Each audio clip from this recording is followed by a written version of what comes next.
રાપર શહેરના ward number 3 વિસ્તારની ન્યૂઝની ટીમ દ્વારા મુલાકાત લેવામાં આવી હતી। વોર્ડ નંબર 3 વિસ્તારમાં ગેલીવાડી સહિતના વિસ્તારોનો સમાવેશ થાય છે। અહીં રોડનું કામ થયું છે, સફાઈ પણ નિયમિત થાય છે અને સાથે સાથે પાણીની લાઇન પણ મોટી કરવામાં આવી છે અને સંપ પણ બનાવવામાં આવ્યો છે। અહીં આધુનિક સ્કૂલનું નિર્માણ કરવામાં આવ્યું છે। પ્રધાનમંત્રીની આવાસ યોજનાનો લાભ લોકોને મળ્યો છે તેવું સ્થાનિક રહેવાસીઓ દ્વારા કહેવામાં આવી રહ્યું છે। વોર્ડ નંબર 3 વિસ્તારમાં ભાજપના ઉમેદવારોને ઠેરથી આવકાર મળી રહ્યો છે તેવું સ્થાનિકોનું કહેવું છે।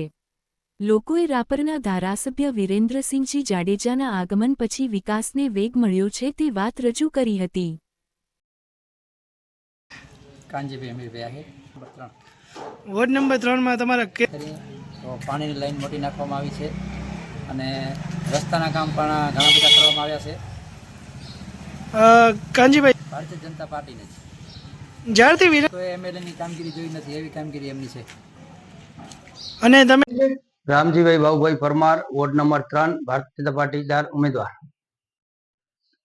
છેલ્લા 2 વર્ષથી માનનીય ધારાસભ્યશ્રીના પ્રયત્નથી અનેક એવા રોડ રસ્તાના કામો થયા છે અને જ્યારે નવી બોડી આવશે, કોઈ નાને કોઈ કામ રહી ગયા હશે તો આગામી દિવસમાં એ આવરી લેશું। અને માનનીય ધારાસભ્યશ્રી આ 2 વર્ષ વહીવટદારનું શાસન હોવા છતાંય ખૂબ જ એવી કામગીરી કરી કે આજે દરેક હૃદયની અંદર આ વિસ્તારના લોકો માનનીય ધારાસભ્યશ્રી અને હાલ 88 ઉમેદવારોને આ વિસ્તારના રાપર શહેરના લોકો જંગી બહુમતી જીતાડશે એવી પણ અમને અપેક્ષા છે। તમારા વોર્ડ નંબર 3 માં કયા કયા એરિયા ની અંદર ખાસ મેન નંદાસર રોડ થી કરી અંદરનો ભાગ, બજાર સમિતિ બજાર સમિતિ જેપી નગરનો ભાગ અને ખાસ આ બધી ખોડિયાર મંદિર સુધીનો ભાગ આની અંદર સમાવેશ થાય છે।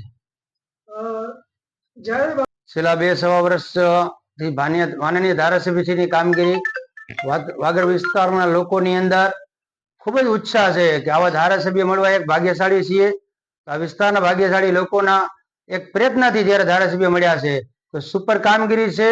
અને વિધાનસભાની અંદર પણ અમારા ધારાસભ્યશ્રીનું મુખ્યત્વે કામ ઉપર જે વાતચીત કરવી હોય તો માનનીય ધારાસભ્યશ્રીની વાત આવે છે